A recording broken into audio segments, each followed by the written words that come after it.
is 20 seconds. 15 seconds.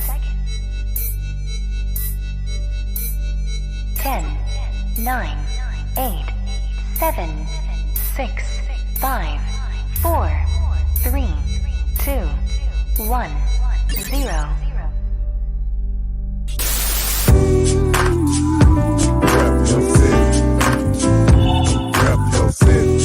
Okay. Rep your city. Let me see the mic. Rep your city. Give me the mic. Rep your city.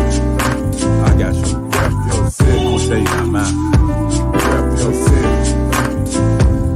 It's time for us to go live, so rep your city. I really would appreciate if y'all roll with me. Feeling this music cause it makes me wanna step. And if you don't want it to, then you lying to yourself. Cause every time we party, we gon' have fun. I don't know about you, but I'ma rep where I'm from. Rep your city. Okay.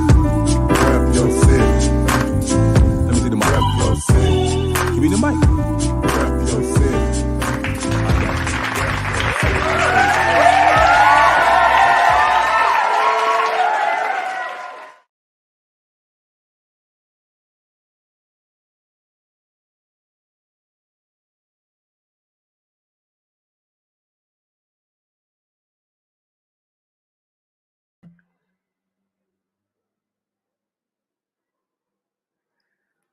Welcome to the RYC Live Show. How's everybody doing out there in America and around the world? Okay, welcome to Fresh Fridays. This is RYC Live, Rep Your City Fresh Fridays, and we're doing a double feature tonight. And so we got our special guest in the backstage area, and I'm going to bring him out in just a moment. But before I do that, just like to encourage everyone to please share this broadcast. Share. Take a few moments to share this broadcast to a friend, to a family, to a crewmate. Okay, engage with us tonight.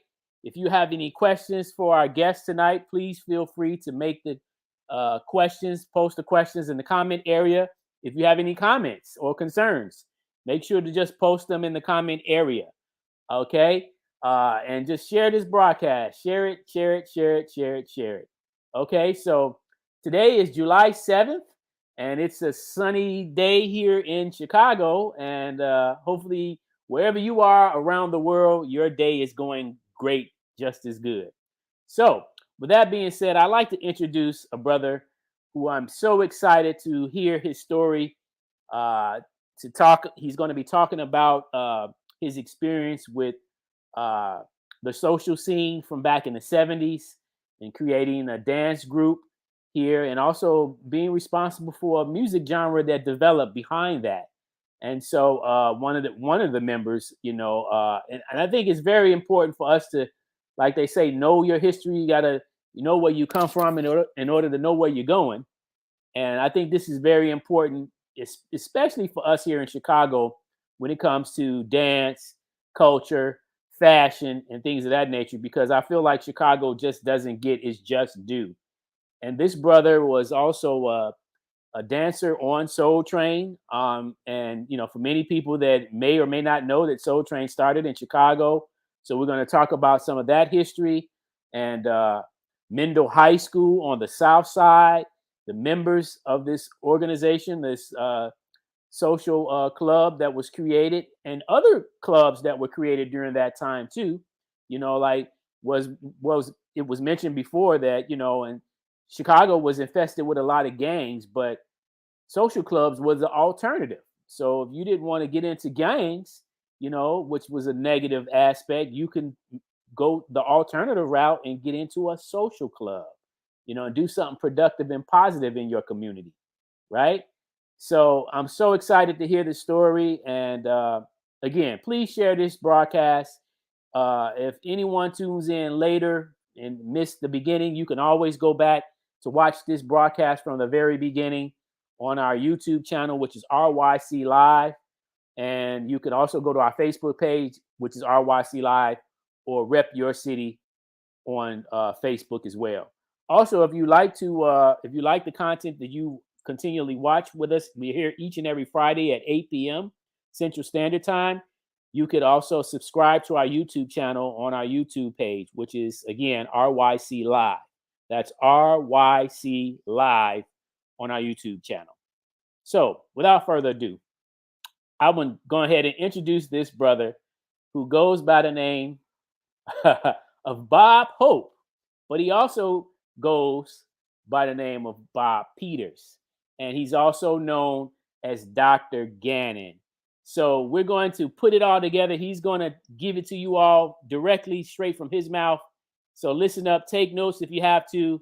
I personally feel that this brother is a legend, and his legacy should always be remembered for the contributions that he's done over the years, along with the other fellas that he participated with, coming from out of Mendel High School during the 70s.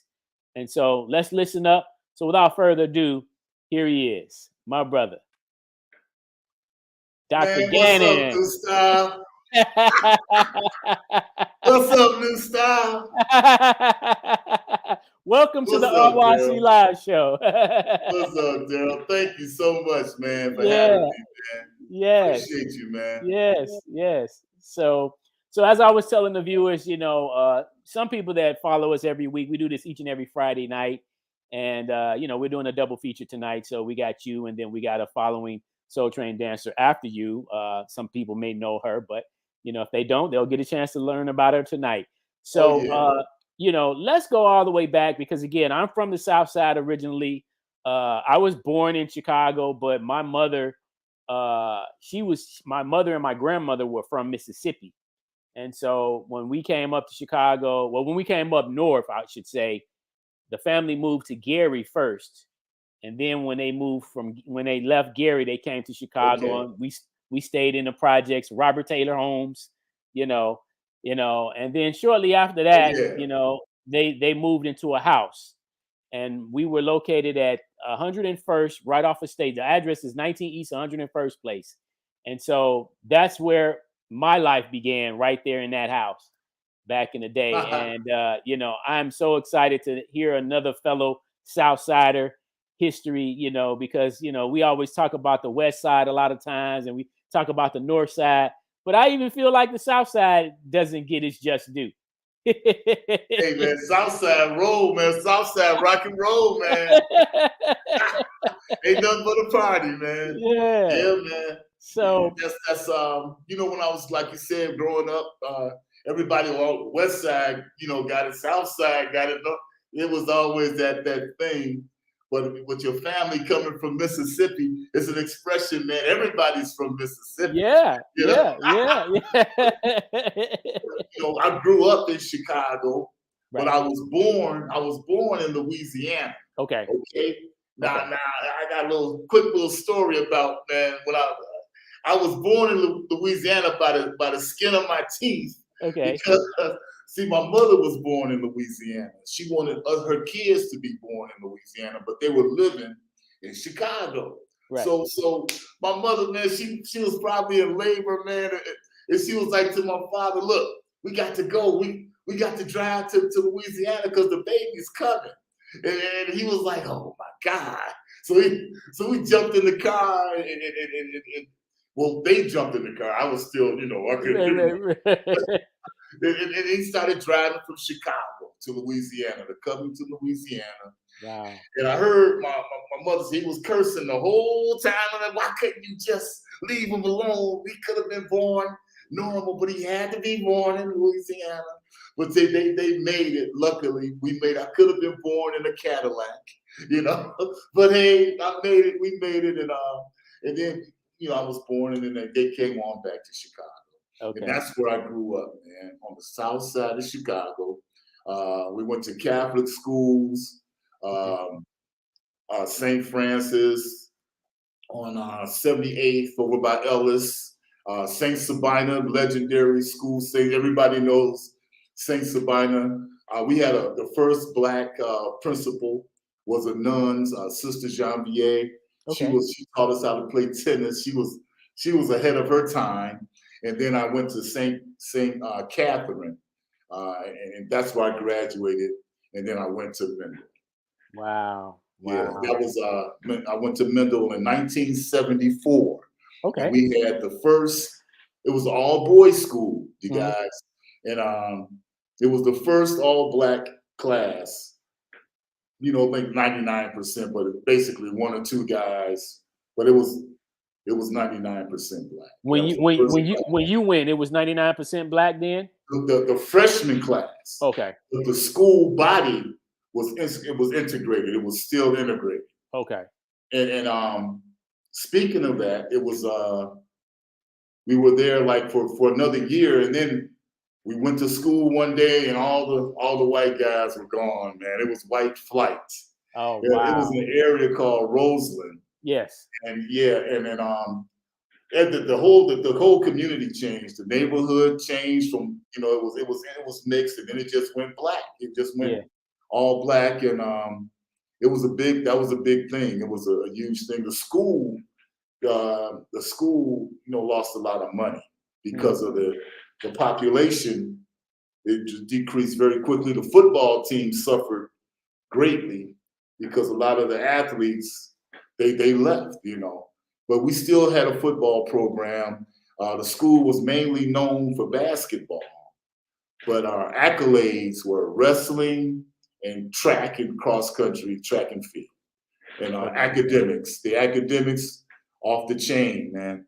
I even had an article where this professor from IIT, Illinois Institute of Technology, you know, he said that Mendel was like one of the top 10 schools in the country at the time, because all the black guys he was meeting, the engineers, they were like, well, what high school? No, I went to Mendel. He was like, man, you went to, man, so did so-and-so, and Lewis, everybody went to Mendel. Mendel has got it going on. So all the brothers, Mark, everybody, man, Cartwright, the graduates, they would go there. So we had a great reputation academically too. You know, it's college prep school. That's wonderful, man. That's wonderful. Best So, years of my life. Go ahead. so let's talk a little bit about how you got into, you know, this scene. Like, were you always a dancer back coming up as a young boy? Yeah, that's a good question, man. You know, I got two sisters. My oldest sister, Deanne, she told me, well, if you want to get the girls, you got to be smart and you got to know how to dance. And I took that to heart. Now, the smart part I might have schooled. No, I'm just joking. But anyway, but the dance I got into, and you know, I'm always dancing with my sister and stuff. And I like music. I was in the band. We had Mr. Linkus was our band director at St. Sabina, and Mr. Neal was the music instructor, Robert Neal. But I played the drum, I played the percussion, and so that's how I learned how to read the percussion music, and it had everything started sinking in, and I was like, man, I want to make music, you know. So and I could dance, and it helped my dancing tremendously. So I went to school and everything, and we went to like those 3 grammar schools. I ended up at Mendel, and you know, I ran track and stuff and cross country. But I left that and I joined the Mendel band. Okay. You know, and that was after the Doctors got rolling. The Doctors started like 1975. Okay. And this brother, he transferred. He wasn't going to Mendel. He transferred over to Mendel from St. Joseph's. Mm-hmm. And then he left there, and he came to Mendel, and we were in the same class. And so he asked this brother named Jamie Mays, he was on the basketball team, who's that tall guy, man? He's talking about me. Who's that tall guy? He's popular, everybody knows him and stuff. Because when I was a freshman, I went on Soul Train. And I danced with this girl named Valerie Dunn. And this other girl named Natasha Light from Seton. Valerie went to Longwood, Natasha went to Seton. And then we won the dance contest. He used to come. Soul Train started in Chicago. What was that? What was the second school? Go ahead, I'm sorry. What was that second school you mentioned? Longwood or Seton. Seton? Okay, okay. Valerie Dunn, she went to Longwood, which is a nickname for Academy of Our Lady. Right. Okay, that's on 95th. I'm familiar with that one. Right, and then but Natasha Like, She went to Seton, Elizabeth Seton, which was Oh, like way, it was far. It was like past Mendel, okay. like 140 something. I think it was in I forgot the name of the suburb, man. Okay, but it was south. Yeah, well Yeah. far south, but it was close to Mendel. And real quick, we used to always jump in our cars and try to sneak up to see because it was an all-girls school. And Right. man, the nuns would be like, "Hey, get out of here, you guys!" Man, they chase us off the property all the time. We didn't care. We kept going back up there anyway. Man, yes, we went on Soul Train. Me and Valerie won the dance contest, and everybody, I had all the freshmen watching the show, so they were like, "Man, we saw you, Bob. We saw you. You better say our name because you could. When you go on there, you can see everybody's name." Right. So I had to read like 50 names, like real quick, because the program manager was like, "Look, man, don't be up there all day." So I had to be like, blah blah blah blah blah blah blah, real quick.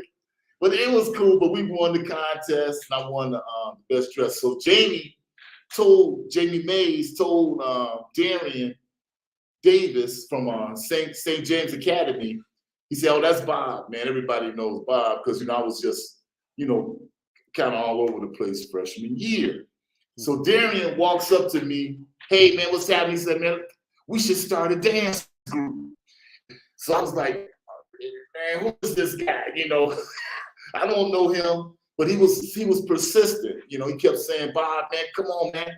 I heard you could dance, blah, blah, blah. We need to do a dance group. We can start." So after talking, I was like, "Okay, let's start a dance group." So me and him, we started practicing record by Steve Miller Band called "Fly Like an Eagle." That's old Scott's name. But that was "Fly Like an Eagle," but it was like Blue Eyed Soul. So we danced to that, made up a dance, and we got some T-shirts made.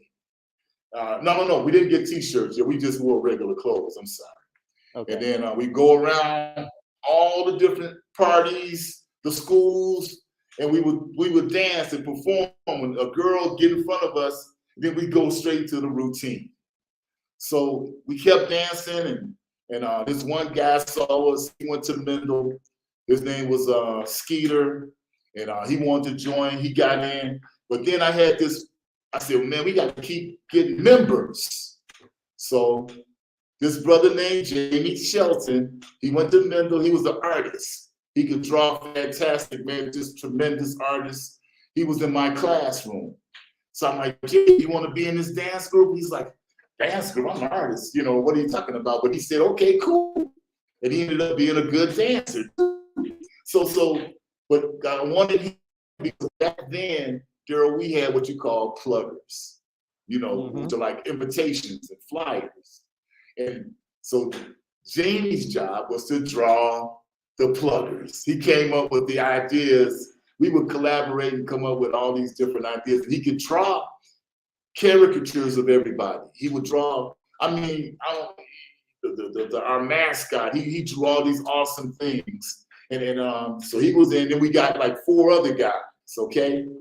So that's when we said, what's gonna be the name of the group?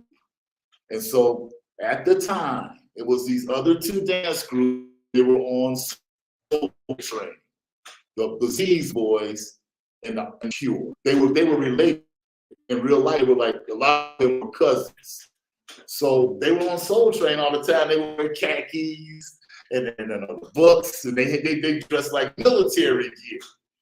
And people might think I said disease, but it was the Buzzies with a B.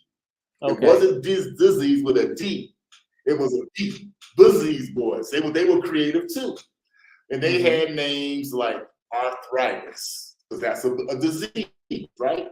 Right. The Cure. They cousin the Cure. They had names like penicillin. That was the name of one of the guys. He was penicillin because he's a cure.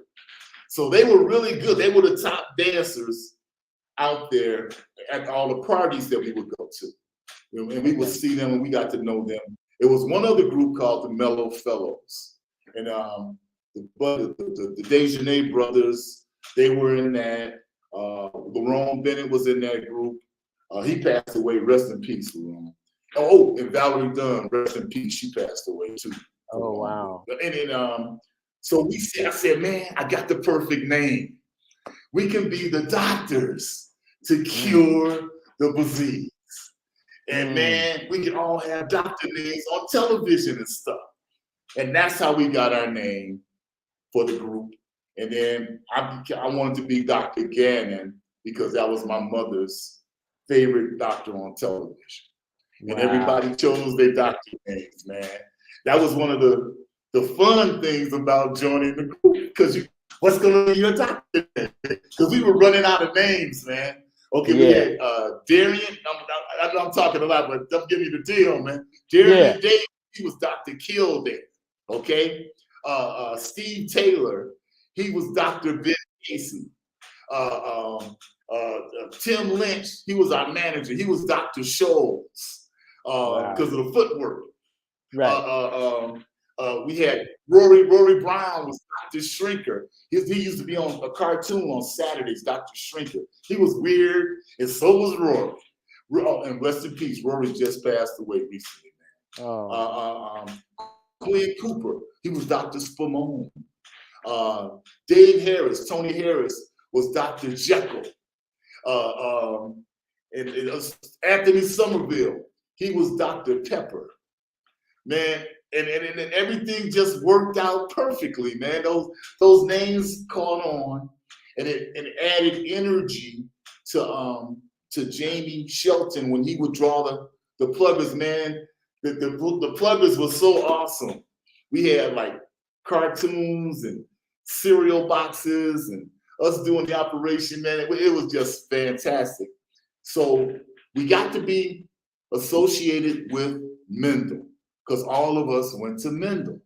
Mm-hmm. So everybody started wanting to, because Mendel gave a party and it just blew up real big because they knew we all went there. Everybody started coming to Mendel wearing their T-shirts and starting their dance groups. And it was just, it was huge, man. It was ridiculous. It was too many people. We ended up in newspaper articles on the covers and stuff. And like you said, it was an alternative to people participating in gang lifestyle. We kind of took over, because nobody wanted to be in a gang. They wanted to be in a dance group. They wanted to be in a social club. And they started giving parties, so everyone became entrepreneurs. It was ridiculous, man. Everything that grew, and then all the talent that was there. I went to grammar school with Wayne Williams. He's a big DJ. He was a A&R with Jive Records. Cat Glover, she was in this group called the Soulfulettes, and she met us. We met at a audition when Soul Train shut down. Don Cornelius, he left for California, but this guy George was he was like the manager, the stage manager, and he wanted to do his own show. Okay, so he put the word out, and everybody came to audition. So the doctor. Oh. Uh-oh. And Soulfulettes, the Soulfulettes were there. And this girl, a family of girls, the Glover girls, they all went to Morgan Park. They were bad. They was bad, they were fine, Okay. Too. And they had on outfits like jeans. And I was like, oh man, we were just like doctors. They were like, who are you? Cats had talked a lot of smack, but we ended up real tight. So she said, oh, what y'all got? Y'all ain't nothing. You can't dance better than us. That was the competition. Yeah. So, man, we were dancing. But Cat Glover ended up being a big fan of our group, and we were a big fan of hers. Because couldn't nobody dance better than her. She created a dance called the Cat Scat. And people still do it now. They call it twerk.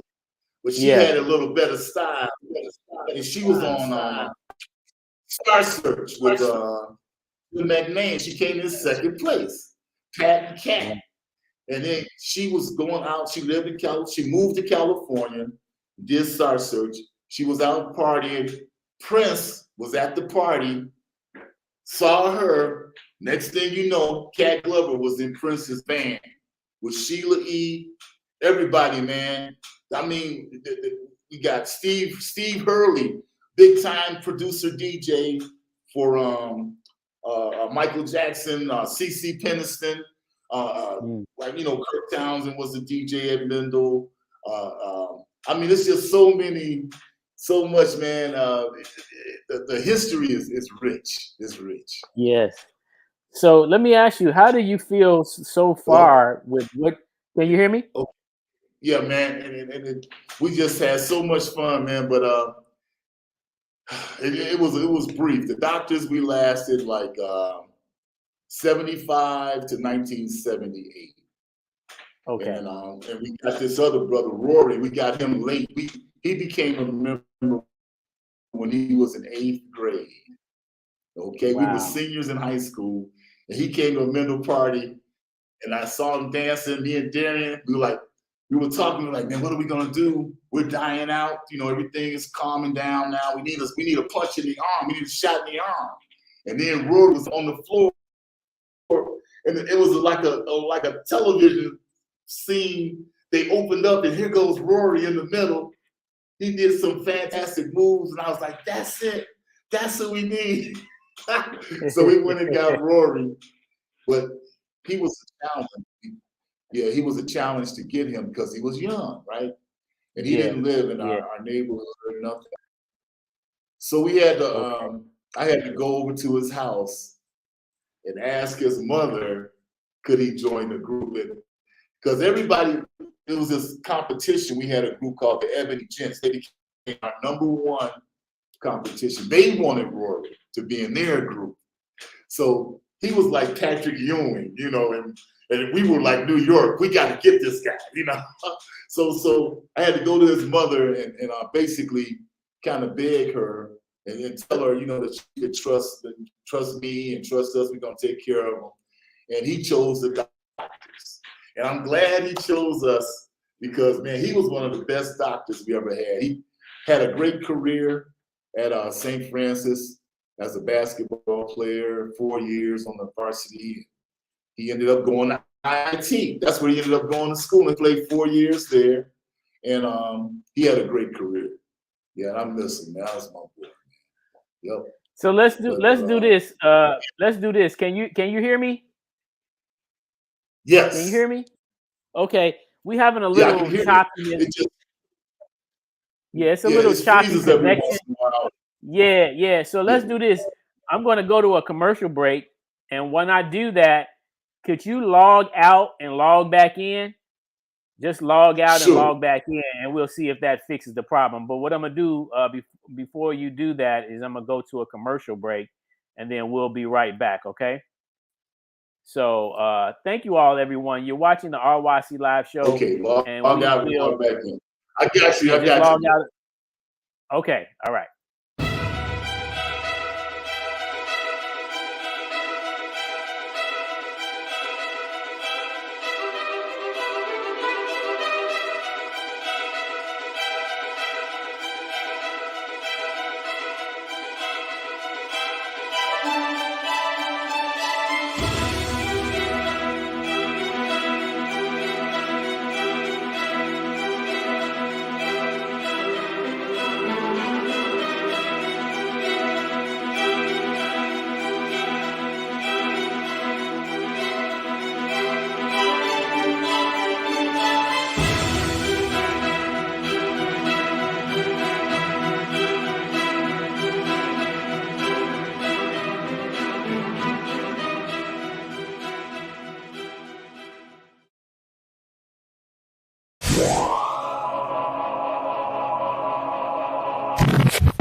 If you want to see them, make sure they see you. Local to Global is a full-service film video production and marketing company that emphasizes on high-quality, brand-focused content to boost brand awareness through marketing, advertising, and broadcast media. Everyone has a story. Let us tell yours. We are Local to Global Production.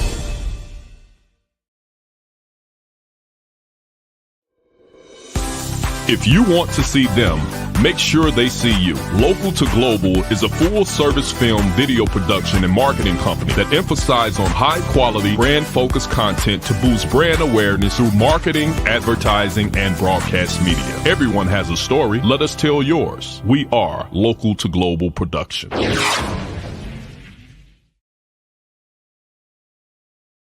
Welcome back to the RYC Live Show.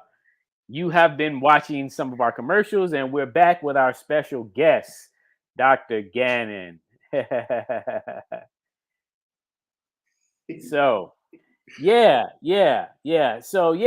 interesting, man. So far, so good with the story, man. It's just really, I'm trying to piece it all together, and I hope everyone else is doing the same thing, because, like, I feel like there's a timeline when we paint this picture of how things happen in our city and when they were happening. Like we talked about off the record about the warehouse, and I understand that the warehouse kicked off in 1977, officially. And so, I think it's important for us to, plug in the pieces of the puzzle that's missing, because, some people may, again, we're talking about people that wasn't actually at these events during that time. So, to hear the stories, people need to know the details behind these stories and the back ends of these stories, so that they can understand how, because house music is a phenomenon now, right? It's a whole cultural movement, but some people may or may not know how it began in the infancy to become what it has became. So that's why I really wanted you to come on here, obviously to share your history, but to show the connections and bridge in the gaps of where some people may or may not know, in terms of how this thing continued to step up to become what it is now today.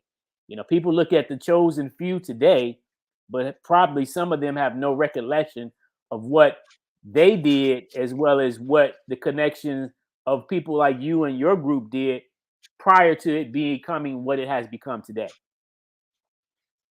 Yeah, Daryl.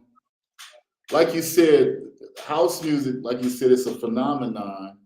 And back in those days, the warehouse was the home of Frankie Knuckles. It was ran by these two guys named Robert Williams and Ziggy. Ziggy Right. had a violin shop. He was a real cool guy too. And at Mendel, we had this a guy ahead of me. His name was Craig Thompson, and he was a promoter.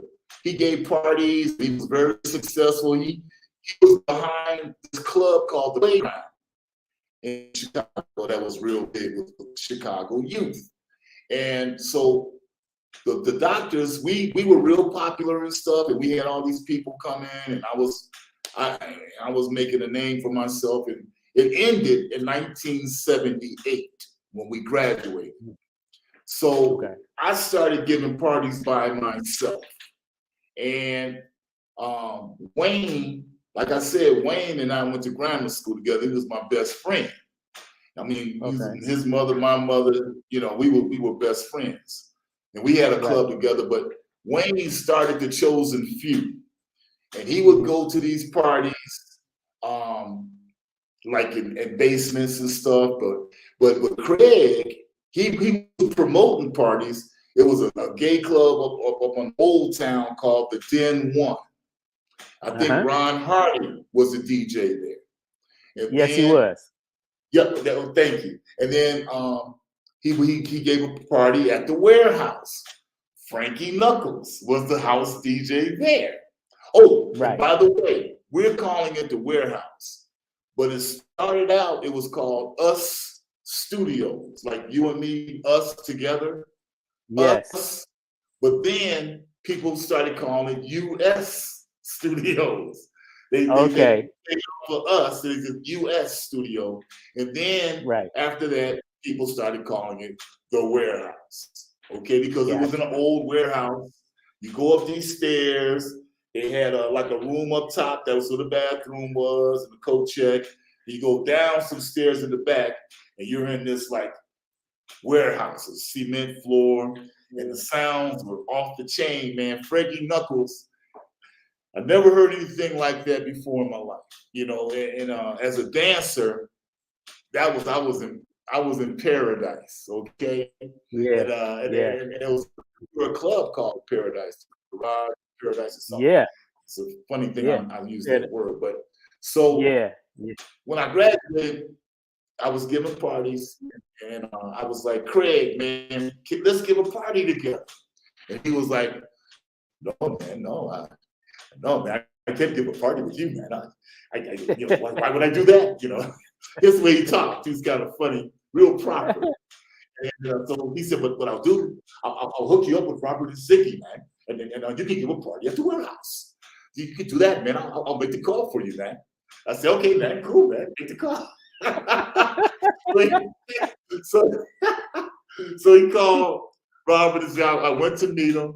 And they were okay, you want to give a party here? Great, you know, cost this much, you got to rent the hall, blah, blah, blah. So we did it. It was a blue jean disco. He hooked me up. He had an artist, this guy named was Kenneth Under.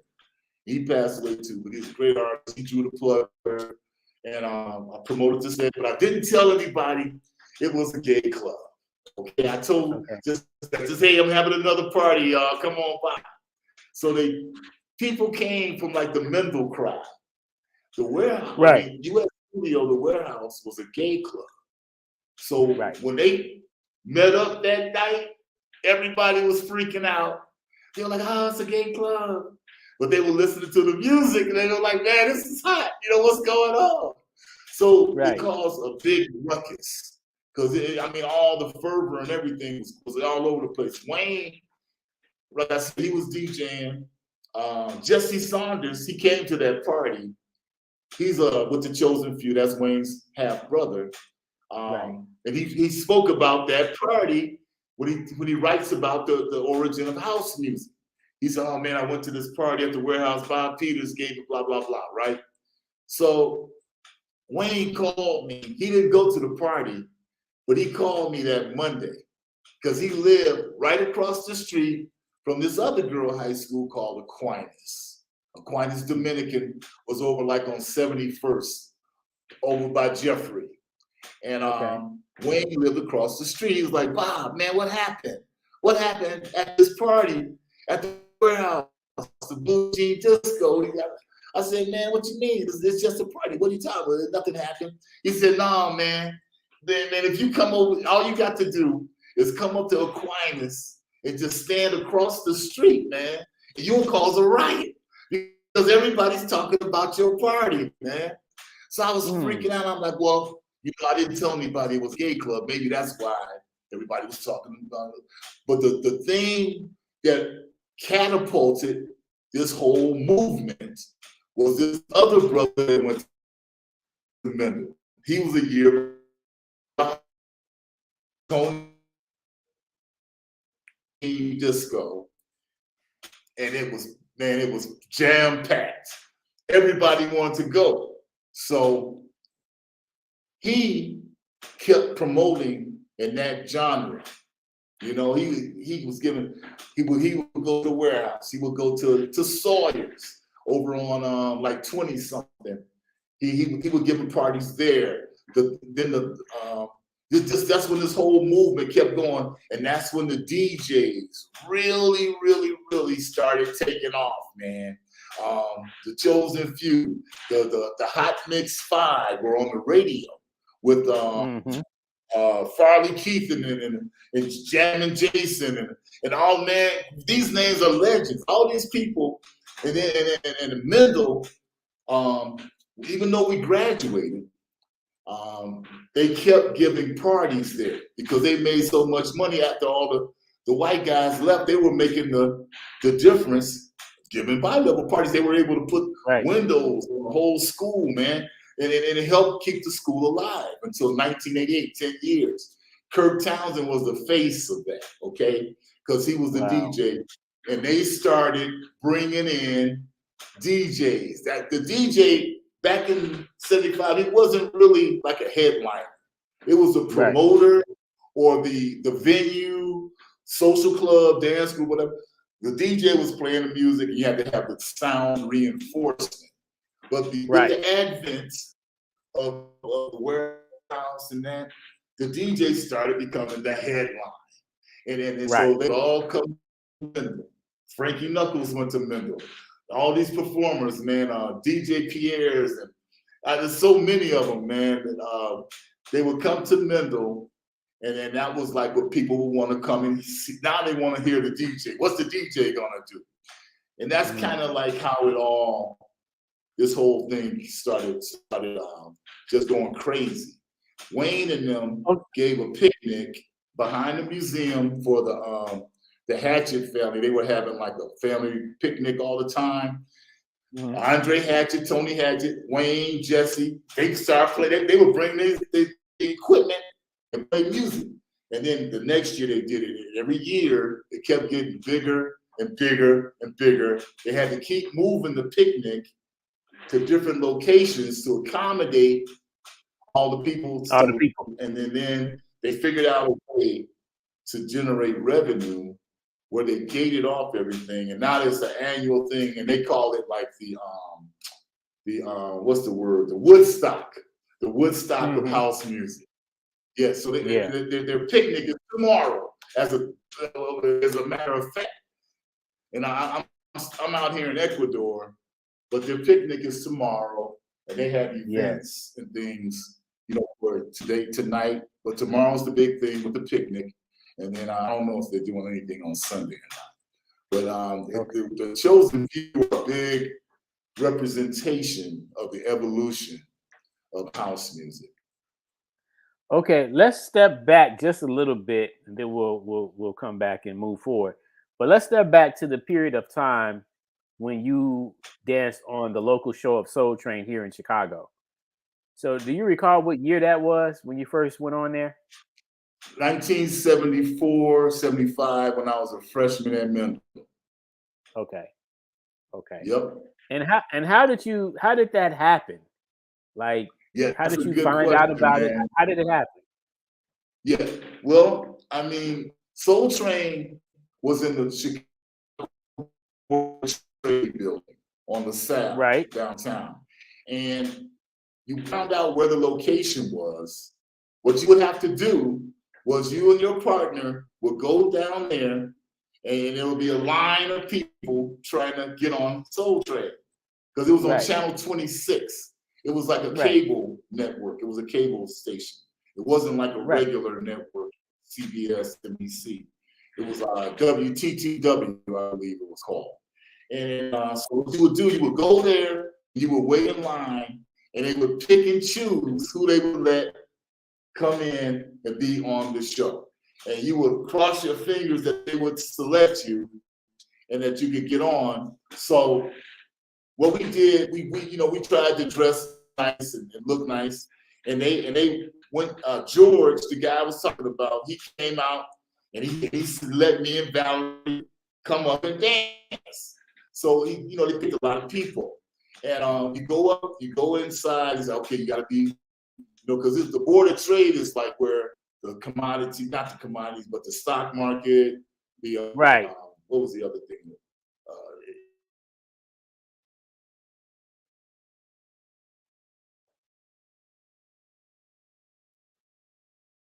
All right, looks like we're having some connection issues, and I do apologize for that. But it looks like it's coming from Dr. Gannon's side, because he's keep breaking up in and out on us.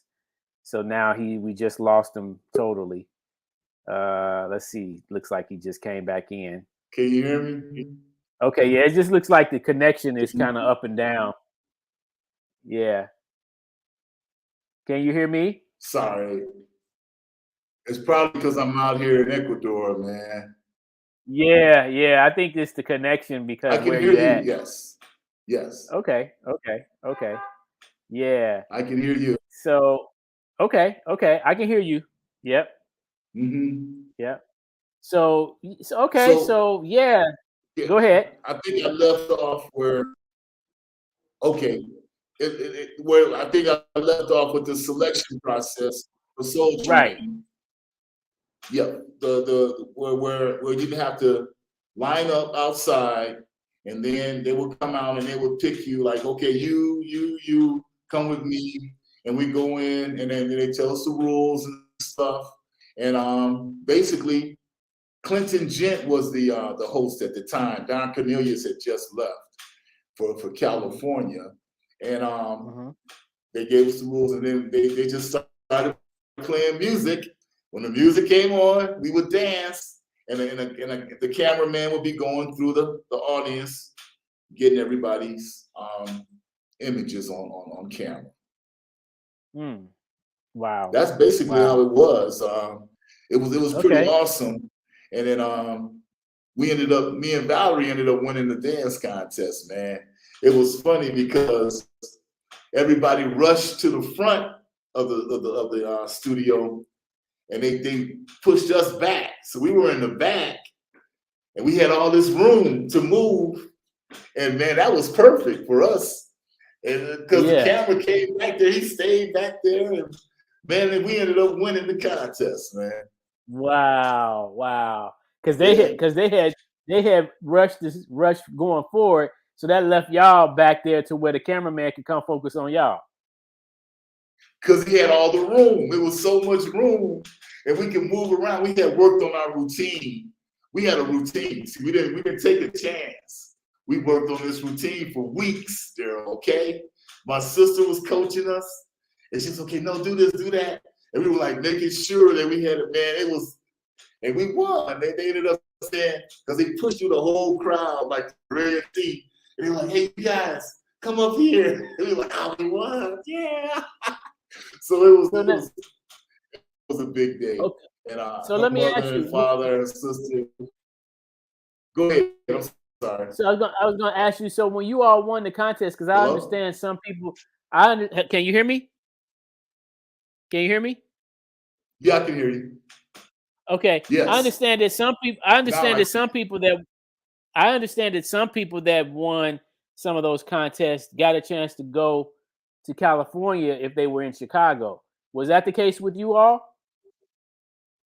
No, we didn't get that offer because, like Oh, I okay. said, that at that time Don Cornelius was gone, and I Oh, think I okay. think you might be referring to like um, Jermaine Stewart, Okay. Jody Watley, because Right. they ended up going to California with Yeah. Don Cornelius.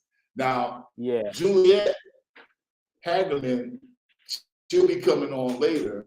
She is a fixture on Soul Train. She could probably expound on that a lot better than I could. But Right. I definitely know Jody Watley and Jermaine Stewart are from Chicago, and they started out on Soul Train. And obviously Jody Watley ended up with Shalimar, and Jermaine Yeah. Stewart, he did his thing. So Yeah. I believe that might be the story that you're talking about. Okay. Also Shabba-Doo was on Soul Train back in those days too, and he ended up going to California. Man, Shabba-Doo, I met Shabba-Doo, man. he You got a he's a chance to meet dance. him?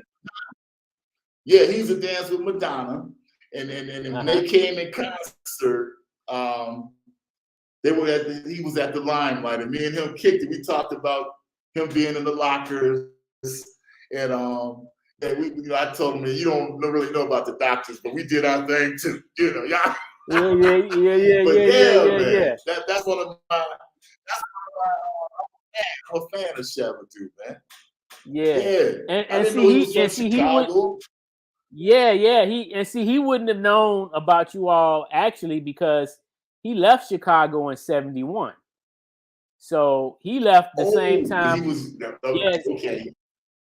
yeah. So him and his sister Fawn and their That's before mother, it jumped off. Okay, Yeah, that was before. Yeah, because Soul Train left Chicago. I mean, even though they still had the local Now you show. know Shabba-Doo, he did that movie. hmm I'm sorry. You you fade in and out a little bit, Daryl. Yeah, I'm getting the same thing with the I connection. said you fade in and out a little bit. You said even though they had the local show, Yeah. So even though they had the local show here in Chicago, okay. Well, that they still had the kept going on. lockers. The lockers were phenomenal. I mean,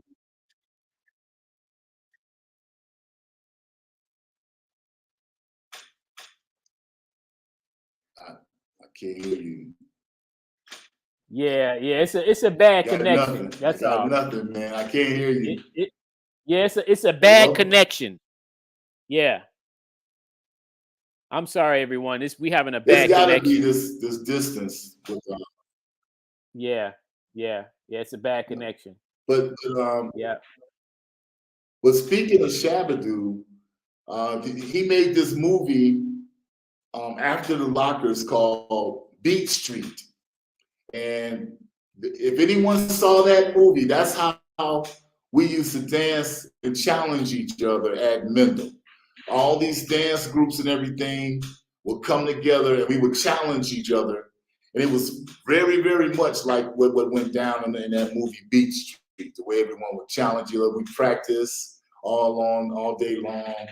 And then the big party was Saturday night somewhere, and most of the time at Mendel, and we would perform. We even had a dance. We gave a dance contest one time at the Park Palladium on King Drive. Okay. Yeah, that movie that Shabba-Doo was casted in, where he was the main character. Actually, that movie was called Breaking. Yeah, it was a movie called Breaking, Breaking. yeah. Yeah. They had Yeah. Boogaloo. Yes. Yeah, Yep. man. Hey, I Yep. love those Yep. kinds of movies, man. Now they Yeah. have Yeah. Stomp in the Yard and stuff like that now. Yeah. Yes. Yes. I mean, Yeah. our culture is so deep and rich, you know. Yeah. Let's take a look at some of the Mhm. pictures that I have here, so we can talk about those. Just so to Okay. paint a better image for people. So here's one picture here at the school. Okay. Yep, there you go. That's the last time we danced at Mimic, the very last time. And Sapphire Band, they performed. They and then we came out after them. That's me, Dr. Kildare, Rory is up front by the curtain, and Jamie, the artist, is in the back. He's got the zippers on his jeans. That's Jamie in the back with the light skin. And then Darren and Dr. Kildare, the guy that asked me to.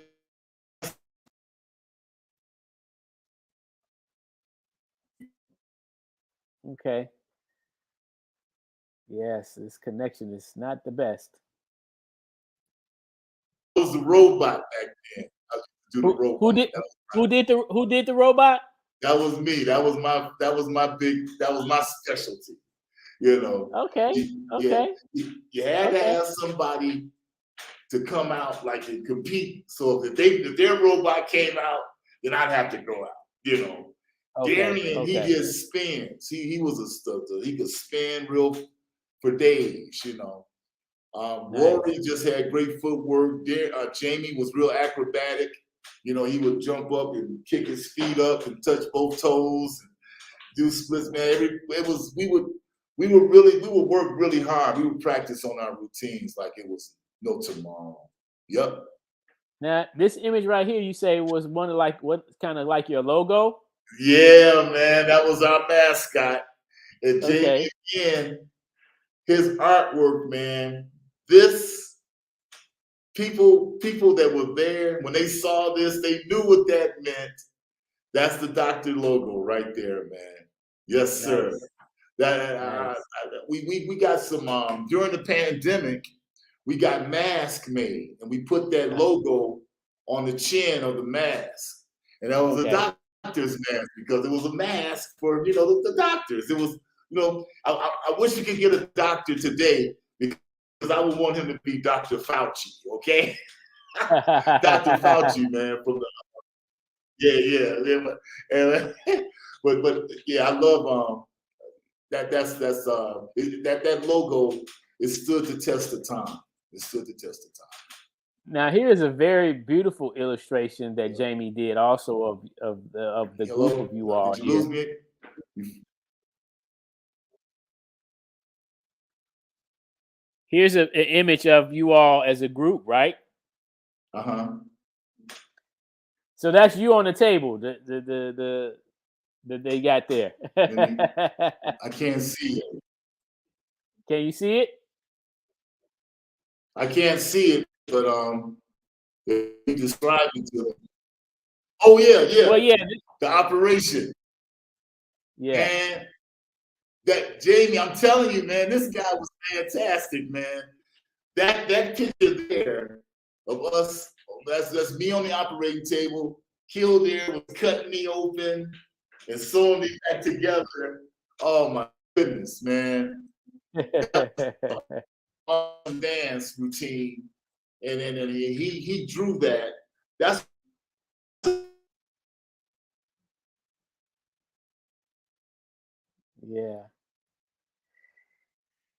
yeah.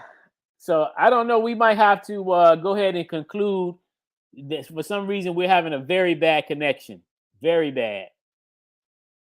And I don't know if you can hear me or not, but this is not a great connection right now. So we do apologize for all you viewers out there, but he is not in Chicago. And so the area that he's in may not be conducive to us having a clear connection. So because we're doing this via internet.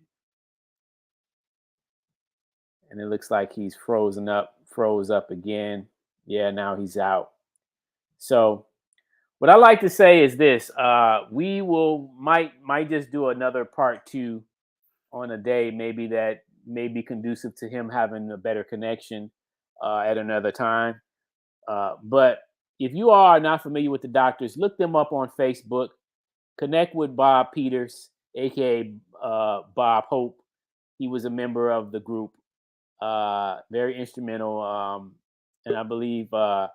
Here he is again. Let me see if I can bring him back in. Okay. Yeah. We gonna figure it out. Yeah, it's just a bad connection. It's a bad connection. Yeah.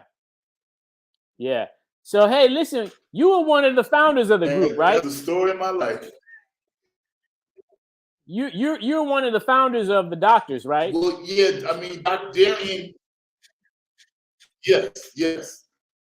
Darian. Okay. It was his idea to ask me, and we were the first 2 members. Yes. Okay. So look like we might have to just do a part 2 at a later time, so that because the connection is very bad, and some of it, I don't know if everybody's, because I can't understand what you're saying sometimes, and you can't understand what I'm saying. So we might have to just reconvene at another time to do a part 2. Okay.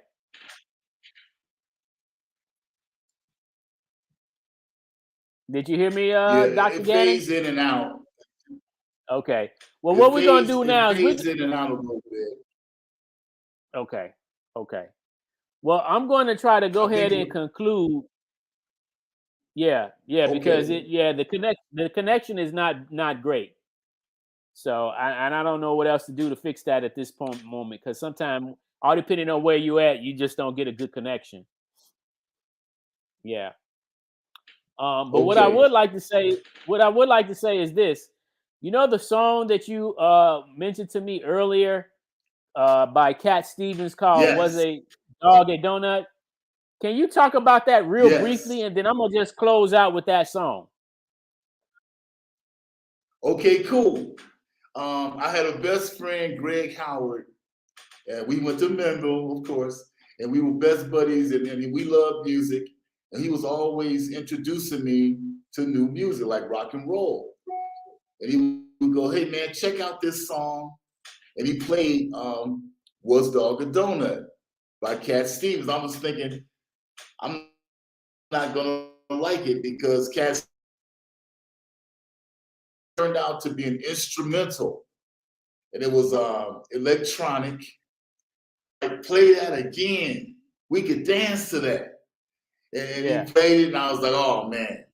So he let me have the song. We took it and we worked on a routine, the operation. That's the dance that we did. And when we took it to school to play it, because we gave a party at Mendel, we didn't let Kirk know the name of the song because that was like our secret weapon. You didn't let out who the music was.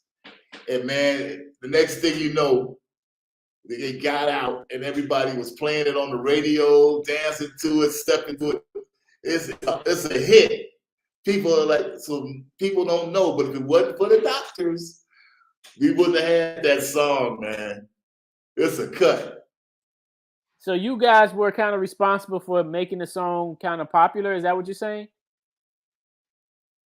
Yeah, we basically unveiled the song. Okay. Nobody would have heard it. Okay. Because the album was off the shelves. It was gone. It was an album called Is It So? And they had to re-release the album. Oh, I see. They had to re-release it. Okay. All right. Well, what we're going to do is we're going to listen to a little bit of the song, and then we're going to conclude, and we'll pick up another time in the future to try to do another show. It's part 2. Yeah. Okay.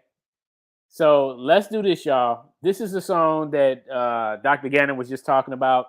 It's called Was a Dog a Donut by Cat Stevens, and this was released in 1977.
Yeah, that's definitely a classic. Yeah, there's a dog bark in the song. I don't know if you heard it. Yeah, I heard it. Is barking. Yeah, man. I remember this song too, but I didn't know what the name of it was. Yeah. So as soon as I heard it, I remember this song. It was in New York. Yeah, man. That's the cut, man. And that's like our theme song, basically, you know. Yeah. Yeah. It was awesome, man. We had a ball, man. Yeah. So listen, man, how can people Yeah, connect with Gerald, you? How can people connect with you I'm online? on Facebook. I'm pretty. Okay. How would they? Yeah. Okay. I'm gonna try to do like a podcast. Yeah. But Okay. Daryl, can I say this real quick, man? I want to Go just ahead. say thank you for this opportunity, man. I really appreciate it for you having me and talking about the doctors and I'm really grateful. Thank you very much. You're very welcome, man, and I look forward to us building more. And hopefully, if you ever get a chance to come back to Chicago, we can get you over down to the museum, man. Oh man, I appreciate that, man. And we'll probably have a better connection too. I'm a little far away, but Yeah, definitely when I come to Chicago, I'm gonna look you up, and I'm gonna definitely kick it, man. Definitely. that's for sure. All right, everyone. So this has been Rep Your City Fresh Fridays, our YC Live show. We do this each and every Friday night at 8 p.m. Central Standard Time. So tune back in later on at 8 p.m. Central Standard Time because we have another featured show by another dancer who was also a Soul Train dancer from the 80s and the 90s. So with that being said, you all, my name is Artistic, aka also known as Daryl, but everyone's called me Artistic, by the way. So just like Dr. Gannon, like he has his name, I have mine. So I want to thank you, man, so much for taking the time out of your day to come on the show. We feel privileged and honored. I just hate that we wasn't able to hear some of the things that you were saying because of the connection problem. But we'll try it again another time, another day. All right. So all right, y'all. Y'all be peaceful and don't forget to rep your city. And we'll be back at 8 o'clock once again. Peace. Take care.